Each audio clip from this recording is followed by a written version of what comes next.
um deste? Sou louca pelo meu. Na verdade, adoro todas as minhas coisas. Já se perguntou de onde vêm todas as coisas que compramos e para onde vão quando nos desfazemos delas? Não conseguia deixar de pensar nisso, por isso quis saber mais sobre o assunto. E os livros diziam que as coisas se deslocam ao longo de um sistema. Da extração, para a produção, para a distribuição, para o consumo e para o tratamento de lixo. Isso tudo se chama a economia de materiais. Bem, estudei um pouco mais. Eu passei 10 anos viajando pelo mundo, atrás de pistas de onde vêm as nossas coisas e para onde vão. E sabe o que eu descobri? Esta não é toda a história. Falta muita coisa nessa explicação. Em primeiro lugar, neste sistema parece que está tudo bem, sem problemas. Mas, na verdade, é um sistema em crise, porque trata-se de um sistema linear. E nós vivemos num planeta finito. E não se pode gerir um sistema linear num planeta finito, indefinidamente. Em todas as suas etapas, este sistema interage com o mundo real. A vida real não acontece numa página em branco. Interage com sociedades, culturas, economias, o ambiente. E durante as etapas, a vida vai se chocando contra seus limites. Limites que aqui não vemos porque o diagrama está incompleto. Então voltemos atrás para preencher alguns espaços e ver o que falta. Uma das coisas mais importantes em falta são as pessoas. Sim, pessoas. As pessoas vivem e trabalham em todas as etapas desse sistema, onde algumas são um pouco mais importantes que outras. Algumas têm maior poder de decisão. Quem são elas? Comecemos pelo governo. Meus amigos dizem que eu devia usar um tanque para simbolizar o governo. E isso é uma realidade em muitos países, e cada vez mais também no nosso. Afinal, mais de 50% dos nossos impostos vão para os militares. Mas vou usar uma pessoa para simbolizar o governo, porque acredito nos valores e na visão de que o governo deve ser das pessoas, pelas pessoas, para as pessoas. A função do governo é olhar por nós, cuidar de nós. Esse é o seu trabalho. Depois vem as corporações. O que leva as corporações a parecerem maiores que o governo é porque elas são maiores que o governo. Atualmente, entre as 100 maiores economias da Terra, 51 são corporações. À medida que as corporações foram crescendo, em tamanho e poder, assistimos a uma pequena mudança no governo, como se estivessem mais preocupados com o bem-estar deles do que com o nosso. Muito bem, então vejamos o que mais falta nessa imagem. Começaremos pela extração, que é uma palavra pomposa para exploração de recursos naturais, que por sua vez é uma palavra pomposa para destruir o planeta. A verdade é que cortamos as árvores, arrebentamos as montanhas para extrair os metais, consumimos toda a água e exterminamos os animais. Aqui enfrentamos o nosso primeiro limite. Estamos ficando sem recursos naturais. Estamos utilizando demasiados materiais. Sei que isto pode ser difícil de ouvir, mas é a verdade. Por isso temos que lidar com isso. Durante apenas as 3 últimas décadas, foram consumidos 33% dos recursos naturais do planeta. Desapareceram. Cortamos, minamos, perfuramos e destruímos o planeta tão depressa que estamos debilitando a capacidade do planeta para sustentar o nosso modo de vida. Onde eu vivo, nos Estados Unidos, resta-nos menos de 4% da nossa floresta original. 40% dos cursos de água estão impróprios para o consumo. E o nosso problema não é apenas estarmos utilizando demasiados recursos, mas o fato de estarmos utilizando mais do que a nossa parte. Temos 5% da população mundial, mas usamos 30% dos recursos mundiais. Se todos consumissem ao ritmo dos Estados Unidos, precisaríamos de 3 a 5 planetas. E sabem uma coisa? Só temos um. Então, a resposta do meu país a essa limitação é simplesmente ir tomar dos outros. Este é o terceiro mundo, que alguém dirá tratar-se apenas de uma expressão para designar o local para onde foram as nossas matérias-primas. E o que é que acontece? A mesma coisa, destruição do local. 75% das zonas de pesca do planeta estão sendo exploradas ao máximo ou além da sua capacidade. Desapareceram 80% das florestas originais do planeta. Só na Amazônia perdemos 2.000 árvores por minuto, o equivalente a um campo de futebol por minuto. Então, e as pessoas que vivem aqui? Bem, de acordo com esses sujeitos, eles não são donos desses recursos, mesmo que vivam lá há gerações. Não são donos dos meios de produção, nem compram muitas coisas. Nesse sistema, quem não possui nem compra muitas coisas não tem valor. A seguir, as matérias-primas seguem para a produção, aonde utilizamos energia para misturar químicos tóxicos com recursos naturais para produzir produtos contaminados com tóxicos. Há atualmente no comércio mais de 100.000 químicos sintéticos. Apenas um punhado foi testado para avaliar o seu impacto na saúde, e nenhum foi testado em relação aos impactos sinérgicos na saúde, ou seja, a interação com todos os outros químicos aos quais estamos expostos diariamente. Por isso, desconhecemos o impacto total deles na saúde e no ambiente. Mas sabemos uma coisa: os tóxicos entram e saem. Enquanto continuarmos a introduzi-los nos nossos sistemas de produção industrial, continuaremos a inserir esses tóxicos nos produtos que levamos para nossas casas, trabalho e escolas, e claro, para nossos corpos. Como os BFRs, ou retardantes de incêndio à base de brometo, que tornam as coisas mais resistentes ao fogo, mas são super tóxicos. São neurotóxicos, ou seja, tóxicos para o cérebro. O que é que estamos fazendo usando esses químicos? Apesar disso, os usamos em nossos computadores, eletrodomésticos, sofás, colchões e até alguns travesseiros. Sim, pegamos nossos travesseiros, os revestimos com neurotoxinas, levamos para casa e dormimos por 8 horas com eles. Não sei, mas acho que num país com tanto potencial, poderíamos ter uma maneira melhor de evitar que as cabeças peguem fogo à noite. Sabia que essas toxinas vão se acumulando ao longo da cadeia alimentar e se concentram nos nossos corpos? Sabe qual é o alimento do topo da cadeia alimentar com o nível mais elevado de químicos tóxicos? O leite materno. Isto significa que os menores membros das nossas sociedades, os nossos bebês, recebem as maiores doses de químicos tóxicos das suas vidas a partir do leite das suas mães. Não acha que é uma incrível violação?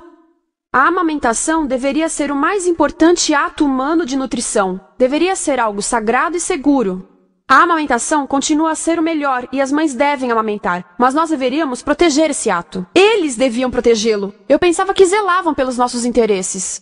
As pessoas que mais sofrem com esses produtos químicos são os trabalhadores das fábricas. Muitos são mulheres em idade reprodutiva, que trabalham com toxinas que afetam a gestação, carcinogênicos e muito mais.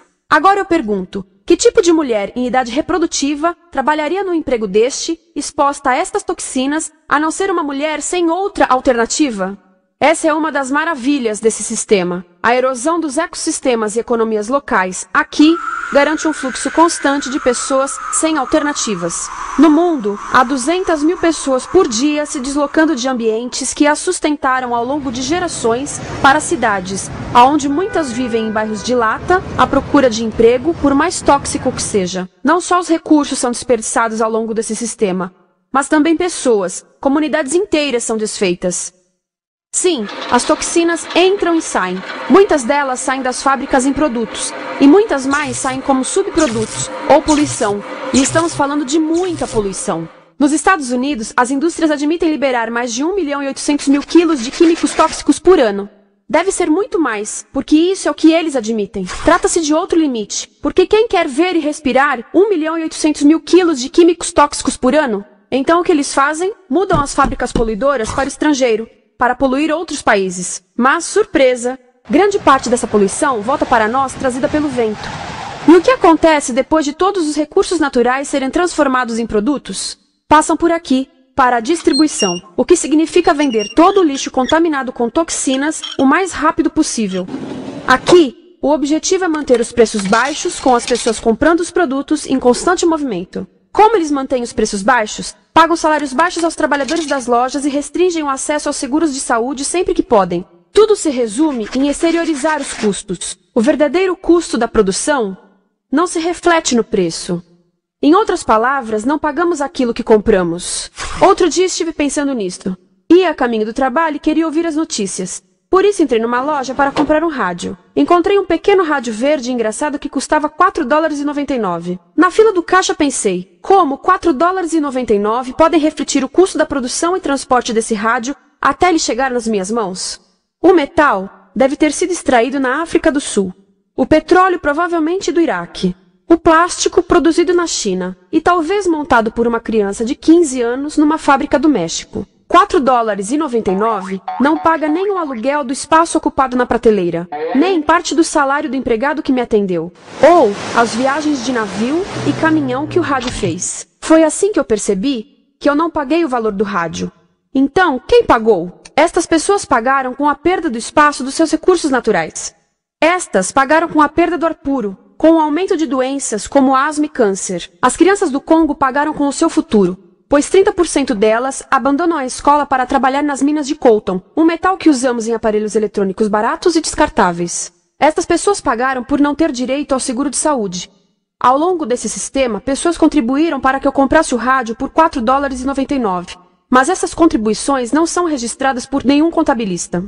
É isto que eu quero dizer com exteriorizar o verdadeiro custo de produção. E isso nos leva à seta dourada do consumo. O coração do sistema, o motor que impulsiona. É tão importante proteger esta seta que se tornou prioridade daqueles dois sujeitos. É por isso que após o 11 de setembro, quando nosso país estava em choque, o presidente Bush poderia ter sugerido fazer luto, rezar, ter esperança, mas não, ele disse para fazermos compras. Compras! Nos tornamos uma nação de consumidores. Nossa principal identidade passou a ser de consumidores. Não mães, professores, agricultores, mas consumidores. Nosso valor é medido e demonstrado pelo quanto contribuímos para esta seta. Quanto consumimos. Não é isso que fazemos? Compramos, compramos, compramos. Manter os produtos circulando. E como circulam? Sabe qual a porcentagem dos produtos que circulam através desse sistema, que ainda são usados 6 meses depois da venda na América do Norte? 50%? 20%? Não, 1%. 1. Em outras palavras, 99% das coisas que nós cultivamos, processamos, transformamos, 99% das coisas que percorrem o sistema são lixo em menos de 6 meses. Como é que podemos gerir um planeta com esse nível de rendimento? Mas não foi sempre assim. Hoje, o consumidor médio americano consome o dobro que há 50 anos. Pergunte à sua avó. No tempo dela, a boa gestão, a engenhosidade e a poupança eram valorizados. Então, como é que isso aconteceu? Bem, não aconteceu simplesmente. Foi planejado. Pouco depois da Segunda Guerra Mundial, estes sujeitos estudavam a forma de impulsionar a economia. O analista de vendas Victor Lebow articulou a solução que se tornaria a norma de todo o sistema. Ele disse: a nossa enorme economia produtiva exige que façamos do consumo a nossa forma de vida, que tornemos a compra e uso de bens em rituais, que procuremos a nossa satisfação espiritual, a satisfação do nosso ego no consumo. Precisamos que as coisas sejam consumidas, destruídas, substituídas e descartadas a um ritmo cada vez maior. O conselheiro econômico do presidente Eisenhower disse: o principal objetivo da economia americana é produzir mais bens de consumo. Mais bens de consumo? O nosso principal objetivo? Não é providenciar cuidados médicos, ou educação, ou transportes seguros, ou sustentabilidade, ou justiça? Bens de consumo? Como é que eles nos fizeram adotar esse sistema de forma tão entusiástica? Bem, 2 das suas estratégias mais bem-sucedidas são a obsolescência planejada e a obsolescência perceptiva. A obsolescência planejada é uma outra forma de dizer criado para ir para o lixo. Eles fazem as coisas de modo que sejam inúteis tão rápido quanto possível para jogarmos fora e voltarmos a comprar. Isso é óbvio em sacolas ou copos de plástico, mas verifica-se isso em coisas maiores como esfregões, DVDs, máquinas fotográficas, churrasqueiras, quase tudo. Até computadores. Já reparou que quando compra um computador, a tecnologia muda tão rápido que em poucos anos se torna quase um impedimento para a comunicação? Fiquei curiosa e abri um desses computadores para ver o que tinha dentro. E descobri que a peça que se muda a cada ano é apenas uma pecinha no canto. Mas não se pode mudar apenas essa peça, porque cada nova versão tem um formato diferente. Tem que jogar tudo fora e comprar um novo. Estive lendo sobre o design industrial da década de 50, quando a obsolescência planejada começou a aparecer. Esses designers eram muito claros sobre o assunto. Chegavam a debater quão rápido conseguiam que um aparelho avariasse, mas de modo que o consumidor mantivesse fé suficiente para ir comprar outro. Foi tão intencional, mas as coisas não avariam suficientemente rápido para manter essa seta funcionando. Por isso existe também a obsolescência perceptiva. A obsolescência perceptiva nos convence a jogar fora coisas que ainda são perfeitamente úteis. Como fazem isso? Mudam a aparência das coisas. Por isso, se comprou suas coisas há alguns anos, todos percebem que você não tem contribuído para essa seta. E como o nosso valor depende da nossa contribuição para essa seta, isso pode ser embaraçoso. Por exemplo, se eu tiver o mesmo monitor de computador gordo e branco na minha mesa por 5 anos e a minha colega tiver comprado um computador novo, ela vai ter um monitor plano brilhante que combina com o computador, com o celular e até com as canetas. Ela parece estar operando uma nave espacial e eu pareço que tenho uma máquina de lavar na mesa. A moda é outro bom exemplo. Já se perguntou por que os saltos dos sapatos das mulheres passam de largos para finos num ano e no próximo de finos para largos? Não é por haver um debate sobre qual deles é mais saudável. É porque usar saltos largos num ano de saltos finos mostra que você não contribuiu recentemente para a seta. Por isso não vale tanto quanto a pessoa com saltos finos ao seu lado, ou em um anúncio. É para comprarmos sapatos novos. A publicidade e a mídia em geral têm um papel importante nisto. Cada um de nós nos Estados Unidos é bombardeado com mais de 3.000 anúncios por dia. Vemos mais publicidade num ano do que as pessoas há 50 anos viam em toda a vida. Qual é o objetivo de um anúncio, se não nos fazer infelizes com o que temos? Por isso, nos dizem 3.000 vezes por dia que o nosso cabelo está errado, nossa pele, nossa roupa, nossos móveis, nossos carros, nós estamos errados. Mas tudo se resolve se formos às compras. A mídia também ajuda a esconder tudo isto e isto. Por isso, a única parte da economia que vemos são as compras. A extração, produção e envio para o lixo acontecem fora do nosso campo de visão. Por isso, nos Estados Unidos, temos mais coisas do que tivemos antes. Mas pesquisas mostram nossa felicidade declinando. Nossa felicidade teve seu pico na década de 50, a mesma época em que a febre consumista explodiu. Coincidência interessante. Acho que sei o porquê. Temos mais coisas, porém menos tempo para o que realmente nos faz felizes. Amigos, família, tempo livre. Estamos trabalhando mais do que nunca. Analistas dizem que não temos tão pouco tempo livre desde a sociedade feudal. E sabem quais são as duas atividades que mais fazemos no pouco tempo livre que temos? Ver televisão e fazer compras. Nós, americanos, passamos 3 a 4 vezes mais tempo comprando do que os europeus. Assim, nessa situação ridícula, vamos trabalhar talvez em 2 empregos, e quando chegamos em casa exaustos e sentamos no sofá novo para ver televisão, os anúncios dizem que não prestamos, então vamos às compras para nos sentirmos melhor. Depois trabalhamos mais para pagar o que compramos e chegamos em casa mais cansados, vemos mais televisão que nos diz para fazermos compras outra vez. E estamos nesse ciclo de trabalhar, ver, comprar, e podíamos simplesmente parar. Então, no final, o que acontece a todas essas coisas que compramos? Nesse ritmo de consumo, não cabe tudo em casa, apesar do tamanho médio das casas ter duplicado nesse país desde os anos 70. Vai tudo pro lixo, e isso nos leva ao tratamento do lixo. Essa é a parte da economia de materiais que conhecemos melhor, porque nós temos de levar o lixo até a esquina.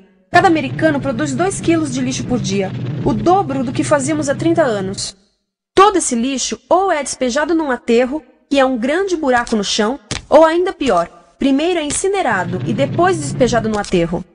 As duas formas poluem o ar, o solo, a água, sem esquecer que alteram o clima.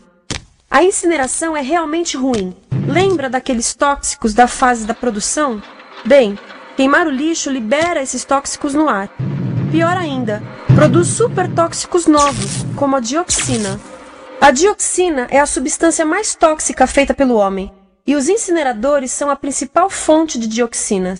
Isso significa que podemos parar a principal fonte da mais tóxica substância conhecida e feita pelo homem, simplesmente parando de queimar o lixo. E podemos parar hoje. Algumas empresas não querem criar aterros e incineradores aqui. Por isso, também exportam os resíduos. Então, e a reciclagem? A reciclagem ajuda? Sim, a reciclagem ajuda. Ela reduz o lixo nessa extremidade e depois reduz a pressão para minerar e colher mais nessa extremidade. Sim, todos devemos reciclar, mas reciclar não é o suficiente. Reciclar nunca será suficiente por 2 razões. Primeiro, o lixo que vem das nossas casas é apenas a ponta do iceberg. Para cada saco de lixo que deixamos na esquina, 70 sacos de lixo são criados anteriormente, só para fazer o lixo desse saco que deixamos na esquina. Assim, mesmo que pudéssemos reciclar 100% do lixo das nossas casas, não se chegaria ao coração do problema. Além disso, grande parte do lixo não pode ser reciclado, ou porque contém demasiados tóxicos, ou porque é criado de início para não ser reciclável. Como aquelas caixas de suco, que têm as camadas de metal, papel e plástico, todas coladas. Não dá para separar essas camadas para reciclá-las. Como se vê, é um sistema em crise. Por todo o percurso, estamos batendo em limites, do clima em mudança ao decréscimo da felicidade. Simplesmente não está funcionando. Mas a parte boa de um problema tão generalizado é haver tantos pontos de intervenção.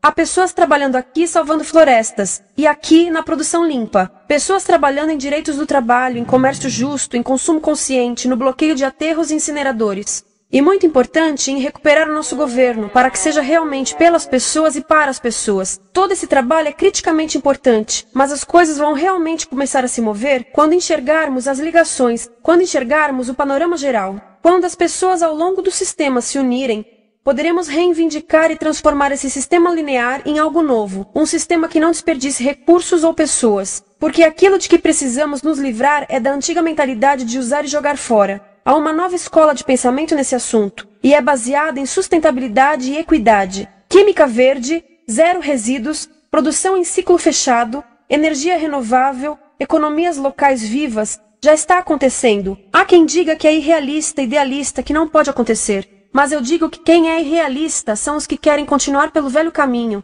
Isso é que é sonhar. Lembre-se que a velha forma não aconteceu por acaso. Não é como a gravidade que temos que conviver. As pessoas a criaram, e nós também somos pessoas. Por isso, vamos criar algo novo.